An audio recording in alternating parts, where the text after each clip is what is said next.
Welcome to Saturday Night at the Movies. I'm your host, Glenn Holland. Tonight's film is the 1967 neo-noir crime drama In the Heat of the Night, directed by Norman Jewison. Sterling Silliphant adapted the screenplay from the 1965 novel of the same name by John Ball. The movie stars Sidney Poitier and Rod Steiger, with a supporting cast that includes Warren Oates, Lee Grant, Larry Gates, James Patterson, William Schallert, and Bea Richards. The film opens late on a hot summer night in the little town of Sparta, Mississippi. While making his usual rounds, police patrolman Sam Wood discovers a dead body lying in an empty street. The victim is Philip Colbert, a wealthy industrialist who has recently moved to Sparta to open a factory that promised to bring badly needed jobs to town. Searching for possible suspects, Wood comes across a well-dressed black man at the railroad station and takes him into custody. At the station, the recently installed chief of police, Bill Gillespie, interrogates the man whose name is Virgil Tibbs and confronts him with the large sum of money he's carrying in his wallet, suggesting it was stolen from Colbert's body. But the chief's theory disintegrates when Tibbs reveals that he's a Philadelphia police officer returning north after visiting his mother. When Gillespie calls the Philadelphia chief of police to check Tibbs' story, he learns that Tibbs is in fact the city's top homicide detective. Already tired of the racism he's encountered in Sparta, Tibbs wants nothing more than to get the next train out of town and return home. But his chief suggests he remain in Sparta instead to help Gillespie investigate Colbert's death.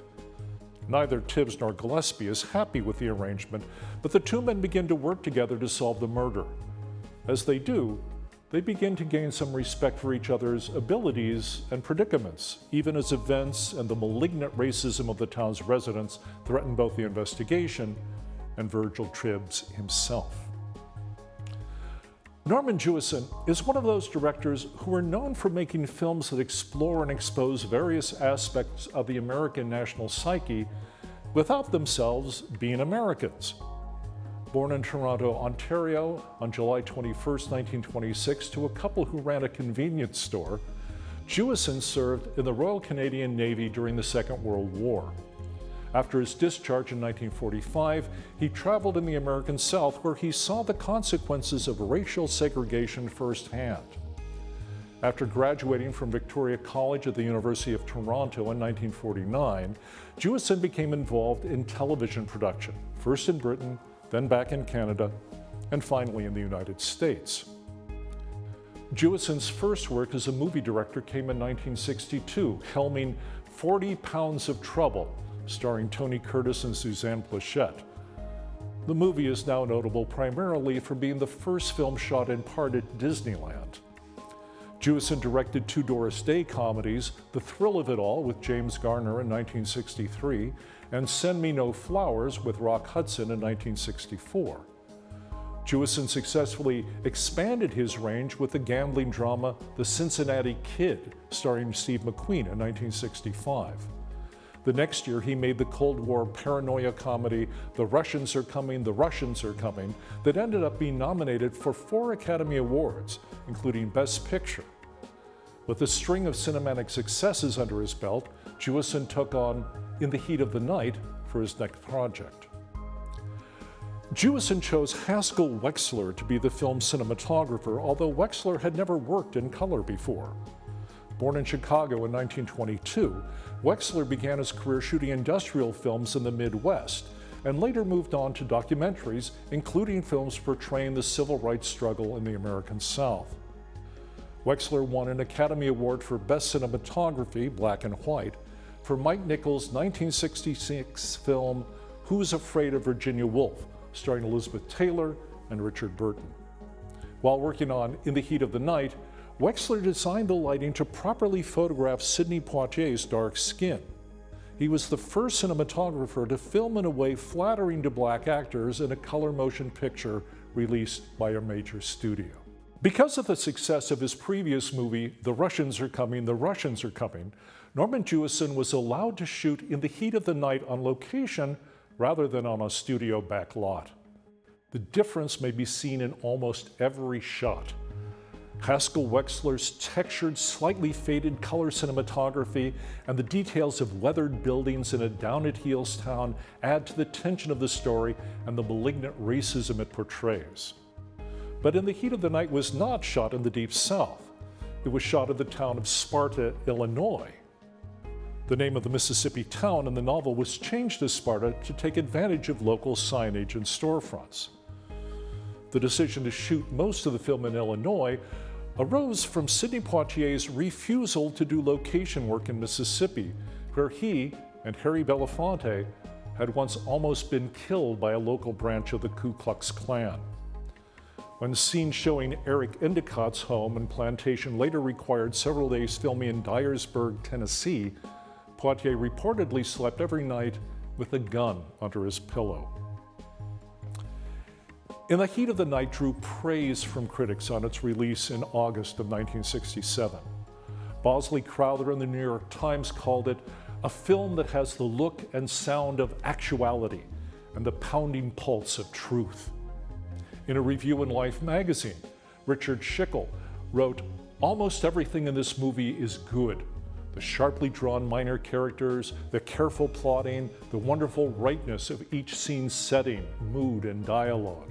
Most admirable of all is the way everyone avoids oversimplifications." In the Heat of the Night often confounds its audience's expectations. Rod Steiger's Chief Gillespie at first seems to be no more than a stereotypical Southern sheriff, quick to jump to conclusions and hostile towards outsiders. But he soon proves to be both more thoughtful and more complex. As it turns out, Gillespie is an outsider himself, new to his job and to the town, and he lives in almost complete isolation when not busy with police work. Similarly, Virgil Tibbs is coolly efficient and careful in his work, but he allows his prejudices to lead him to waste time trying to connect Eric Endicott to the murder just because he dislikes him. In that respect, he's not all that different from Patrolman Sam Wood, who arrested Tibbs at the outset of the story just because he was a stranger and black. Tibbs also has a barely suppressed rage that sometimes reveals itself through violence, as when he confronts the gang of white men at the warehouse, or responds to Endicott slapping his face by immediately slapping him back. That scene is not in John Ball's 1965 novel, but it's essential to the spirit of the film. The sudden shock of it led preview audiences to gasp, then cheer. When it came time to film the scene, Jewison had Larry Gates, as Endicott, slap Poitier first, hard, to ensure Poitier wouldn't restrain himself when slapping Gates back. Gates himself told Poitier to slap him as hard as he wanted. The scene required only 2 takes, which was no doubt a relief to both men. In the Heat of the Night was nominated for 7 Academy Awards and won 5, including Best Adapted Screenplay for Sterling Siliphant, Best Actor for Rod Steiger, and Best Picture. It also won a host of other awards and now appears on many lists of motion picture bests. Sidney Poitier later said, "In the Heat of the Night was his favorite of all the films he had made." In his memoir, The Measure of a Man, published in 2000, Poitier said the movie interrogated the assumptions of both white liberals and black militants because it presented complex social situations and characters with distinctive personalities, backgrounds, and motivations.